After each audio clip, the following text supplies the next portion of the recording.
Mesdames et messieurs, en vos titres et qualités, quel meilleur endroit que l'université pour penser le monde autrement? Lieu de production et de transmission de la connaissance, l'université a pour devoir, par essence, d'oser penser le monde autrement. Le modèle humboldtien offre à l'université le luxe de pouvoir produire et diffuser du savoir de façon pure et désintéressée. Ne soyons pas complètement naïfs, les réalités de terrain perturbent quelque peu cet idéal, mais néanmoins, la sacro-sainte liberté académique permet toutes les audaces. Oserais-je dire que l'homo academicus est un prophète égaré des temps nouveaux? Il l'est sans doute, puisqu'il n'est pas contraint de suivre sans réserve les lois de la rationalité purement économique de son frère l'homo economicus. Le monde universitaire doit profiter de ce luxe de liberté pour penser différemment, pour faire voler en éclats les fausses certitudes des cadres de pensée qui vivent par habitude. Vous me permettrez un petit exemple tout simple lié à mon domaine de recherche, mais je voudrais commencer par un petit aparté, pardonnez-moi. Monsieur le recteur, vous souvenez-vous d'une récente conférence qui fut donnée à Waroké il y a quelques mois par l'économiste en chef d'une grande banque invité par le Forum financier? Il fut question ce soir-là de marchés qui réagissent, de marchés qui sanctionnent, de marchés qui récompensent. Et à l'issue de la conférence, vous m'avez demandé, mais au fond, qui sont ces fameux marchés responsables de tout? C'est une très bonne question. Les économistes ne peuvent pas se satisfaire d'explications présentant les marchés financiers comme un dieu omniscient. Des économistes libéraux comme Hayek ou Friedman ont longtemps occupé le terrain en indiquant que ces fameux marchés financiers synthétisent toute l'information pour produire un prix qui se transforme en vérité. Selon eux, les marchés seraient comme de super ordinateurs capables de produire la vérité. Quelle présomption, quelle prétention.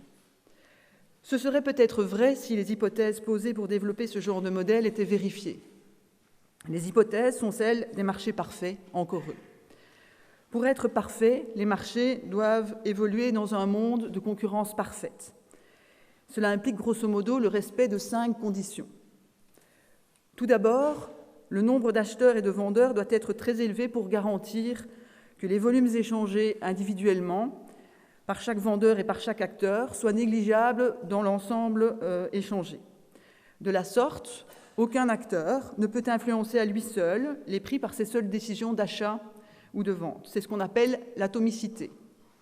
Première conclusion utopique, dans l'économie numérique, nombreux sont les exemples de géants qui ont complètement atomisé, si vous me permettez l'expression, leurs concurrents.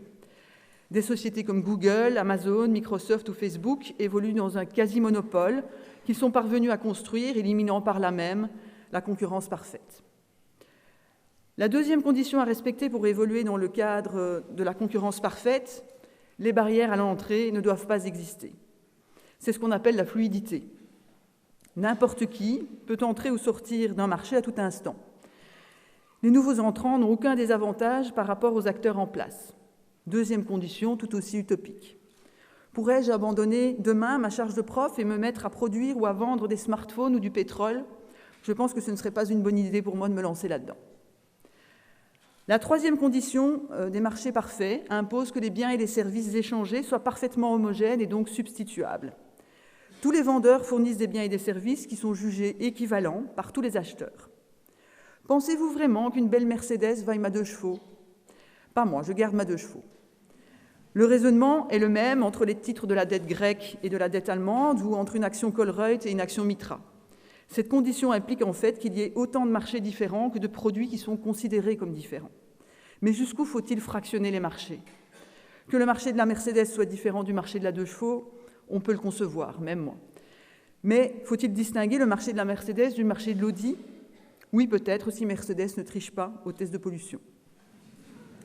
La quatrième condition pour que les marchés soient considérés comme parfaits suppose que les facteurs de production, le travail et le capital, circulent librement.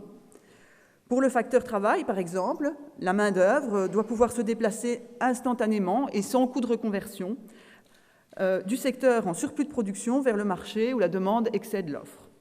Je devrais à tout instant pouvoir quitter mon poste pour devenir Walter le libraire ou plombier polonais. Libraire, pourquoi pas, Walter, j'en doute, et plombière, je ne me risquerai pas à faire appel à mes services. Enfin, pour être parfait, les marchés doivent disposer d'une information transparente, c'est-à-dire gratuite et accessible instantanément à tous. Ici encore, quelle utopie! Puis-je boursicoter et réaliser les mêmes gains qu'Albert Frère? J'ai beau enseigner la finance, je pense qu'Albert Frère, aidé de son armada d'analystes financiers spécialistes de l'information, aura toujours une belle longueur d'avance sur moi. Ces 5 conditions sont donc très rarement vérifiées. Pourtant, elles sont le fondement de modèles économiques déployés par les économistes néoclassiques. Puisque les hypothèses ne sont pas rencontrées, les croyances de l'école néoclassique sont transformées en postulats. Penser le monde autrement, c'est oser remettre en cause ces postulats. Même s'ils ne sont pas majoritaires, nombreux sont les économistes qui adaptent les modèles compte tenu du non-respect des hypothèses. Penser le monde autrement, c'est oser changer de paradigme. Les modèles passés sont inutilisables? Ce n'est pas grave, changeons-les, adoptons un autre point de vue, une autre posture, modifions nos logiciels de pensée. Les académiques ont le devoir de contribuer à ces changements. Aujourd'hui, je voudrais vous présenter un enseignant-chercheur qui n'hésite pas à penser le monde autrement, un économiste pragmatique, comme il se définit lui-même, qui ne craint pas de remettre en cause les schémas de pensée mainstream. Cet économiste, c'est le professeur Daniel Cohen. Il enseigne l'économie à l'École normale supérieure de la rue d'Ulm à Paris, section mathématiques. Il exerce aussi une activité d'enseignement à l'Université de Paris 1 Panthéon-Sorbonne. Il est l'actuel vice-président de l'École d'économie de Paris, dont il est l'un des cofondateurs. Il est aussi le directeur du CEPREMAP, le centre spécialisé dans l'interface entre la recherche économique et les administrations publiques. Daniel Cohen a obtenu son premier diplôme d'économie à Normal Sup en 1976, en même temps qu'une agrégation en mathématiques. Il obtient son titre de docteur en sciences économiques en 1979 à Paris 10.